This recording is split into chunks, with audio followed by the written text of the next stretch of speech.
There are 16 teams vying for the final spot to represent MENA in the RLCS World Championship. 8 of those 16 teams have a realistic shot at winning. This will be the most competitive last chance qualifier that is held leading up to Worlds, and I'm going to break everything down for you. My name is Connor Kelly, and this is Rocket League. The seeding for this stage is a little wonky after the top 32 Swiss stage. One of the two import teams, TRT, which is Tox, Raziers, and Toxic, suffered 2 losses, meaning there almost definitely will be a contender eliminated before the top 8. All of the other big names went either 3-0 or 3-1, meaning the final bracket has a great chance to be one of the best we'll see in the coming weeks.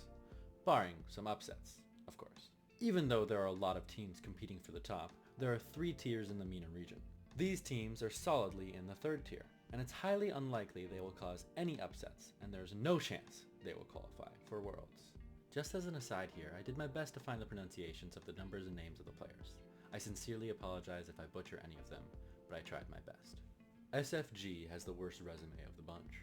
Ghost is the only player to have ever made a regional, going 0-2 in both regionals 2 and 4.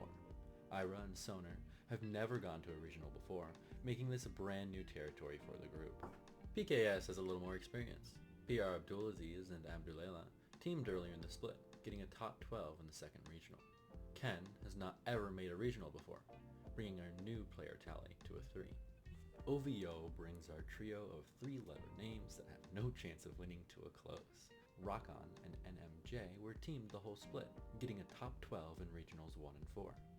Sam has never even participated in a regional before, meaning there technically is a wildcard in regards to this team. 100 has one of the flashiest players in the region in Dark, but he's a significantly better 1v1 player than he is at 3s. His top result this season was a top 8, but neither Solvin or Farah have gotten past the top 12 in their careers. Revolution is an interesting team. AJF has never broken into the top 8, and although JSM and Matar both have this season, there's a very interesting tidbit about Matar. The first split, he was participating on rounds in APAC. Regional 3, he didn't even make top 16, which sparked his return to his home region. Infamous is a team with a very peculiar track record. Abdulaziz, Rez, and Aboud went 3-0 against European teams during the Swiss stage, but throughout the entire season, Infamous has only won one best of 5 match in a top 16, meaning they likely won't be able to cause any more damage. These next 2 teams are dark horses. I personally don't think they could win at all, but it's technically possible. Forest Hunters have players that are a little past their prime, but they could always make a crazy run. Hatem has had the best season, making a top 6 in Regional 5, and both Chikage and Legend used to be top 8 players in the region. Gold, on the other hand, has one of the best players not in the top 8 in Ovampiers, who got into the top 6 twice this season. Glows has made the top 8 this season, but even hasn't had a great showing, forgoing the most recent split. Usually, there isn't this big of a toss-up in regards to the 3rd best team from a region. I collected the head-to-head records of each team playing each other this season. For TRT and Reds, I used the 2/3 rule because they are new rosters.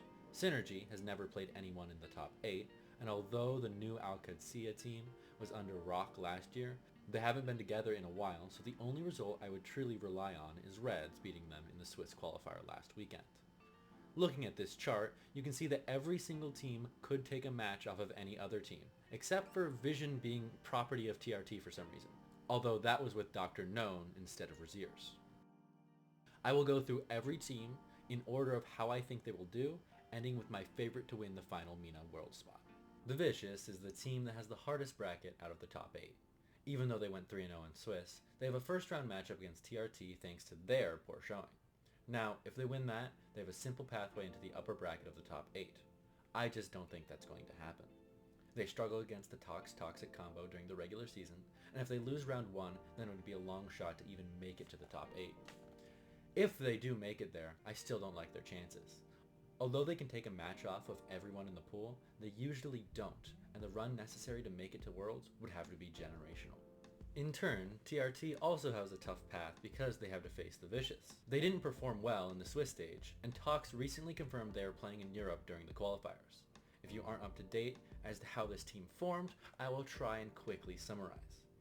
Tox and Raziers were on Al-Qadsiya during their season, but decided to kick Dr. Known for the famed OCE player Raziers.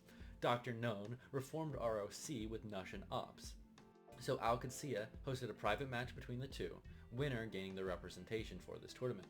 TRT allegedly lost 2 best-of-7s, one 3-4 and the other 0-4.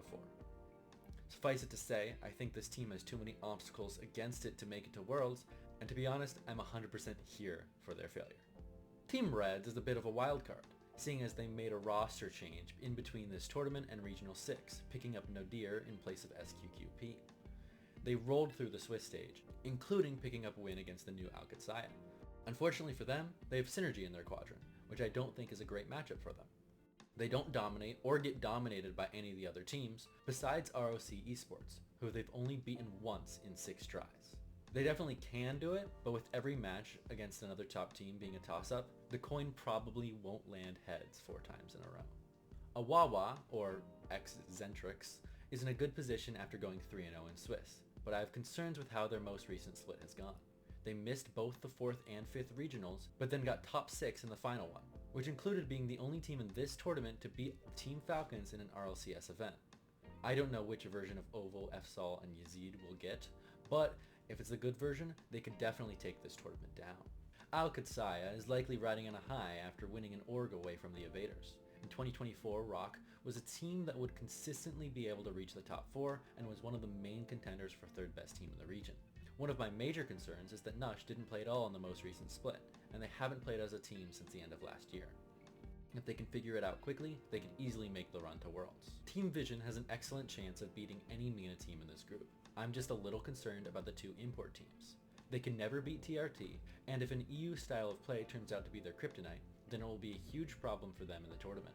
If the EU style isn't a problem, or if they can dodge Synergy and TRT, they have a favorable matchup against just about every other team in the tournament. I'm just not 100% sure that will happen. Synergy is probably the biggest toss-up of the entire tournament because they haven't matched up against any of the rest of the field at all this season. They lost to Infamous in the Swiss stage, so that could actually mean they lose to everyone else here. I don't think that's true though. The names on the team are too big, AJG is a traveler, and getting top 8s and 12s in Europe is very impressive. I do think they are playing an EU ping, so that doesn't give me full confidence in this team. ROC Esports is my selection to win this tournament, and it also comes with a little bias. ROC Esports has been the team I've been rooting for the most in MENA this season. For some reason I saw Ghazi win the off-season 1v1 tournament and decided that he was cracked and I would root for him this season. And the team has been very good this season. They are a bit inconsistent, but have the best result out of anyone here, having gotten 2nd in Regional 5 after reverse sweeping Twisted Minds. Aside from Team Vision, they match up against every team significantly well. Because their peak is so high, and the fact they have the best matchups in the tournament, I think they are the favorite. But I really think that this favorite has a 20% chance of winning, which is going to be the lowest of these 4 tournaments. Thank you guys for watching. Please leave a like down below and subscribe if you enjoy. And hopefully I'll continue doing this.